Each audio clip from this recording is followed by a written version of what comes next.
Kick off with J. Kick off with J. Welcome to another episode of Kick off with J. Hello and welcome to Kick Off with J again. It's doing football analysis the way we love it, and I'm not doing this alone. I'm doing with fantastic football analysts, and welcome Mohammed to the show as always. Always an exciting time to talk about football, especially when it comes to the biggest prize in African football, which is the Afcon, and we know our beloved country will be participating in that one, Nigeria. Yeah, I think it's been a long time. Really long. We've done this, and it's good to be here again. It's good to have you back. The African Cup of Nations, the biggest tournament in Africa, and it's a chance for. I know. I saw some of the pre-match when the players arrived in Cote d'Ivoire. It was good to see the African culture and heritage back on show. So I think this is our time. This is Africa, and we should enjoy it. Okay, let's get straight into it. We should enjoy it. Let's get straight into it because we'll be making this a very short one because very close to our first game. And Nigeria play Equatorial Guinea first, then we'll move on towards Ivory Coast, and then Guinea. So let's quickly talk about the first game, and let's talk about the chances of Nigeria winning this Afcon or getting to a very maybe get to the finals or the semi-finals of the African Cup of Nations. We have the talent and we have the squad. Actually, we have very promising players across Europe that have come for this competition. What do you think are our chances right there? Just like what you said, I think we have the talent, but my worry is how are we going? How has Nigeria been faring in the international scene 6 months, 8 months before this tournament? Because that is what gives you an identity of what to expect. And so far from what I've seen, I've followed this Nigerian team. I know a lot of Nigerians, the last time a lot of Nigerians watched Super Eagles game was the game against Tunisia in the last African Cup of Nations. But after that, I've followed the game against Mexico, Ecuador, Portugal. I've watched this game and Saudi Arabia. Yeah, I don't know, Mozambique, Sierra Leone. I don't know what to expect from this Nigerian team. We have a bunch of talented players, but as a team, it does not work. It does not gel. They just seem like they go onto the pitch and okay, just get the ball to Osimhen and hope he does something and all of that. Fine, it's good. You have to play to Osimhen, the best player in Africa. Good kudos to him. But I think we need to develop more of a team. I personally am more impressed with what I've seen from Jose Peseiro in the past 18 months that he has been in charge.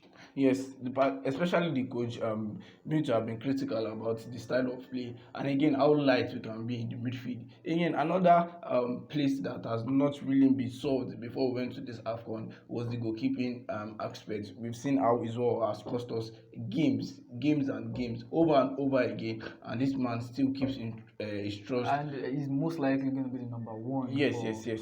So but he went to South Africa to get a goalkeeper from the South African League, Stanley Nwabali, and of course it's good to see that we have a Nigerian goalkeeper, Olaoleke Ojo, from Eyimba in the squad. But most likely Uzo is and when you look at Nigeria, the number of goalkeepers we have in the past, Peter Rufai, Vincent Tenyama, I think it's very clear that Uzo is not the best goalkeeper that Nigeria have.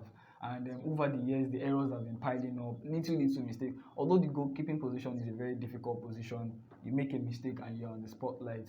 But Nigerians are not confident with Francis Uzo in goal. Yes, I too am not confident with that. So let's quickly round up with these injuries to Victor Boniface and Ndidi. Two of the best players right now, arguably in Europe, in their own position right there. Are they going to be a big miss? And with these two missing players, be one of the factors why we might not go far in this competition? Well, I think when I saw the Ndidi injury, I was I just had Sadiq Umar who also got injured and was replaced by Murphy. When I saw the Ndidi injury, I felt like very experienced defensive midfielder on par with the likes of Thomas Partey, Frank Kessie, the likes of the experience. And this is not even his first time. Exactly. So I think it's a really big miss. And talking about Boniface, he had so much flair and creativity probably fits what the manager wants to play with two attackers up front.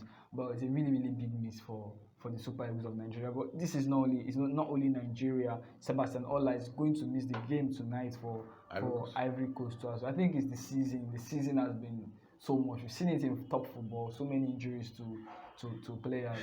So I think that is it. Okay. And so one more thing, I think over the past few years, the last 20 or 30 years, football used to be something that gives Nigerians joy. You know, when the Super Eagles of Nigeria wants to have a match, it could be a street that just one the TV, excitement is one TV in the whole street. It brings everybody together. But now the Super Eagles want to have a match, and there's no excitement as it used to be. There's no joy, and Nigerians don't have huge expectations for this tournament. I for one don't have huge expectations, given the, like you said, the friendlies we played and some of the matches we played and how we performed, and how there are still question marks on our tactics, question marks on certain positions that have not been addressed before we went for this competition, question mark about the coach generally before we move on from game and throw, thinking we are going to improve using with this current coach, but we are still saying the same thing we were saying. I actually wished we had not sacked Austin Eguavon, because I personally love the football Nigeria played in the last African competition. Nigeria 4-3-3, so balanced. We played like a top European team. We kept the ball, and I felt maybe if we had kept that man, we would have built a team that has a style of play. Although country football is very difficult, but they've got Pesero, and I am very honest, I've been far from impressed with him. Far from impressed, and let's round this one up with your final thoughts, Mohammed. I don't think. Well, in as much as I think this video has been filled with a lot of maybe not too positive things as well. We are still Nigerians, and we still have to be patriotic. The first game tomorrow, we hope Nigeria can make us proud. We still got a lot of talented players in that squad. Alex Iwobi, Joe Aribo, Moses Simon, Victor Osimhen. These players can Samuel Chukwueze. These players can come up good when. So I think Nigeria should start the competition with a resounding win. Yes, they should start with a resounding win. And sorry to cut you. One thing I have noticed in African football is most of the games lack goals. We saw it in the last Afcon. It's either 1-0, 1-1, 0-0, and all of that. So that's a wrap on everything we have for you, the Nigerian preview ahead of the Afcon. And we'll be following the games with post-match reviews after the games, whether virtually or physically, right there with Mohammed and others.